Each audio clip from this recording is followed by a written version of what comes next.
২৪ জুলাই অভ্যুত্থানের আবার আলোচনায় উঠে এসেছে সত্যজিৎ রায়ের কালজয়ী সৃষ্টি হীরক রাজার দেশে। ৪ দশক আগে এই শিশুতোষ সিনেমা আজ যেন হয়ে উঠেছে সময়ের নির্মম বাস্তবতার ছবি।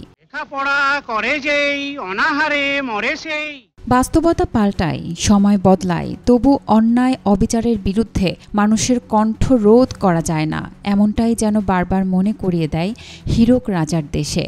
সিনেমায় হীরের খনির মালিক, অথচ প্রজারা অভুক্ত, প্রশ্ন করা অপরাধ, শিক্ষা বন্ধ, চিন্তা নিষিদ্ধ, আর সত্য বলা মানেই শাস্তি।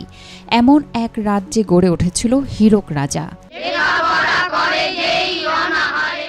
সিনেমা বোদ্ধারা বলেছেন, স্বৈরতন্ত্রের বিরুদ্ধে জনগণের প্রতিরোধ, শিক্ষা ও সত্যকে বন্দী করে রাখার চেষ্টা আর জনগণের বিস্ফোরণ সবই রূপকের মতো ফুটে উঠেছে এই ছবিতে। সিনেমায় গোপী বাঘার আগমন, উদয় পণ্ডিতের প্রতিবাদ আর সাধারণ মানুষের ঐক্য শেষ পর্যন্ত ভেঙে দেয় হীরক রাজার অন্যায়ের সাম্রাজ্য।